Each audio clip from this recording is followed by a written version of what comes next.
What's going on, ladies and gentlemen? My name is Michael and welcome to FudgeMuppet. Right now we're super excited to find out what exactly Fallout 76 is, and until Bethesda's E3 showcase all we can do is speculate by using analysis from the announcement trailer. You would have heard Scott talk about the idea of the potential lack of Brotherhood of Steel and other faction complications in our initial trailer analysis we put up after the teaser trailer was released, but in this video I want to dive deeper with the lore and talk about the Brotherhood of Steel and the Enclave and have a discussion about why I think there's not much chance of seeing them in the upcoming game. So one of the first things we can predict is that the game is going to be set in Virginia. This is based off the song playing in the trailer and all the country themed items we see throughout. Watch our full trailer analysis for more information if you're interested, and if you do enjoy this speculation you should probably subscribe because we've got loads more coming. So the first thing to say is that some people are excited regarding just how close parts of Virginia are to Washington DC, aka the Capital Wasteland,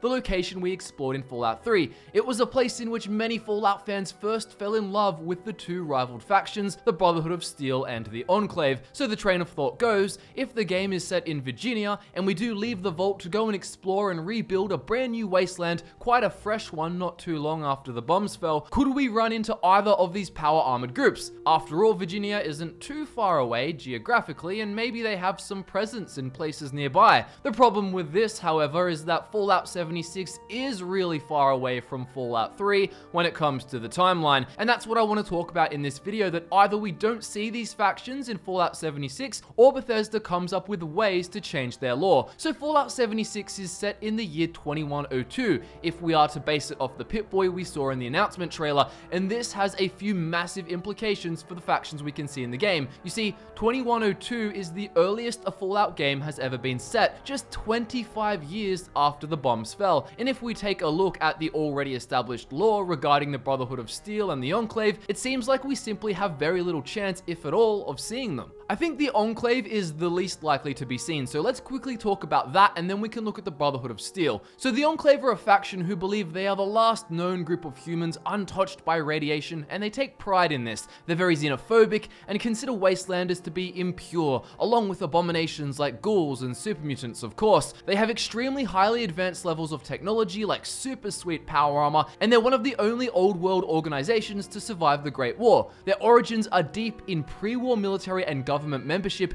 and they desired to keep the most important people alive to regroup when worst came to worst. I'm sure you're somewhat familiar with the faction and just how cool they are, but here's why we probably won't see them. So early in the year 2077, before the bombs had fallen, the President of the United States and other government members went into hiding in secret locations all around the continent. The main group was headquartered at the Poseidon oil rig in the Pacific Ocean, and other members were spread out throughout other locations in the world. However, ultimately contact with these other groups was lost when the bombs dropped. The group in the Poseidon oil rig, who would later become the Enclave many of us love, stayed in hiding for a very long time. In fact, the Enclave sat in their hidey hole and grew their technological edge over the rest of the wasteland for over a century. They monitored background radiation levels constantly in order to make sure it was 100% safe for them to send some of their forces into the wasteland. Their power armor also helped filter out radiation anyway. The main point here though is that the group apparently didn't enter the wasteland for over a century after the bombs fell. So if the bombs fell in 2077,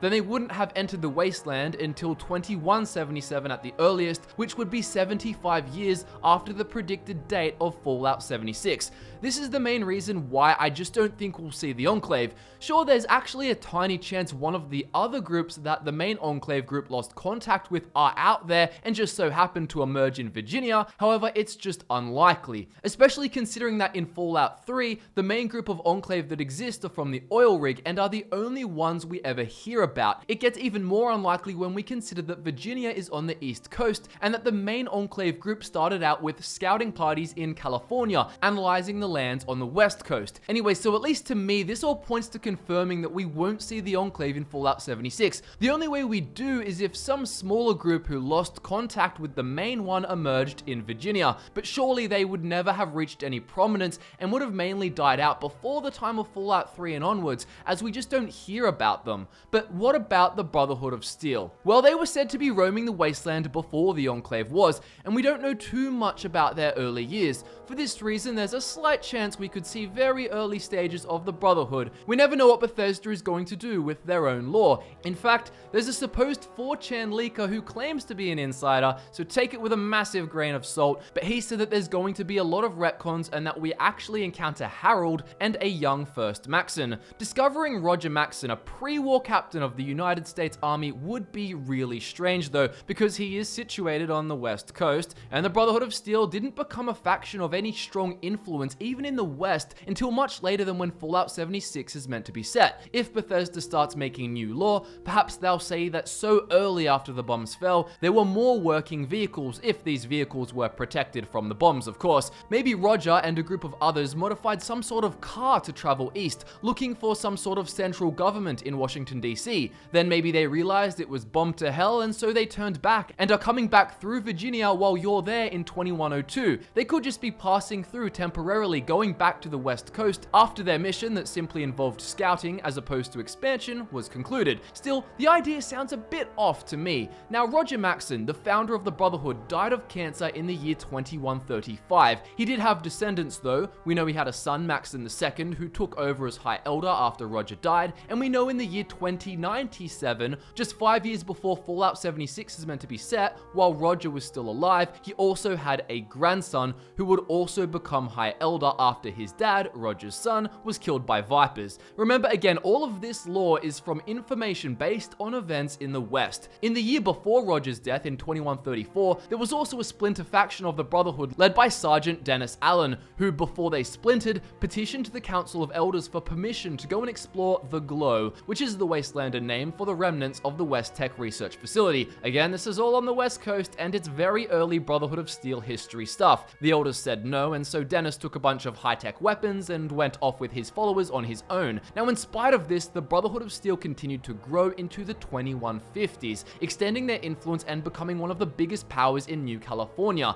Anyways, this lore is basically why I don't think we should see the Brotherhood of Steel in Fallout 76. It simply doesn't fit in with the lore very well. I guess Bethesda could just change their own lore drastically, like some rumors suggest, and in that case, well, we could have whatever Bethesda wants us to have. I just hope that they can think of some amazing rationalization for it, so it does make sense somewhat if they do mess with the lore of the previous Fallout titles. Such a change to the timeline would seem pretty intense to me though, but you never know, as Bethesda have messed with their pre-established lore before, and having a Brotherhood of Steel member feature in the game gives any Fallout game a more familiar feeling. Anyway, so if the Enclave waited for over a century in the oil rig before they came out on the West, and the Brotherhood started gaining true influence also in the West at least 48 years after the set date for Fallout 76, I just can't see either of these factions being in Virginia. Bethesda would have to seriously retcon their stuff. This will also beg the question from some, will we see power armor in Fallout 76? Well, my guess is that you probably will still see it, simply because there was power armor in pre-war times, and you could simply stumble upon sets of it in the same way you do in Fallout 4. Power armor isn't a Brotherhood of Steel or Enclave exclusive technology. I bet we can still salvage power armor from somewhere in Fallout 76, and it would be really cool if we discover some new factions in the world who are already taking advantage of it. That said, the game is set just 25 years after the bombs fell, so these factions would have to be small, and if the lore stays the same, they likely can't reach the levels of expansive, long-lasting influence that the Brotherhood have, otherwise we should have heard about them in the series by now. And that concludes this Fallout 76 discussion on the Brotherhood of Steel and the Enclave. I want to thank everyone so much for watching the video, and do make sure you subscribe for more Fallout 76 speculation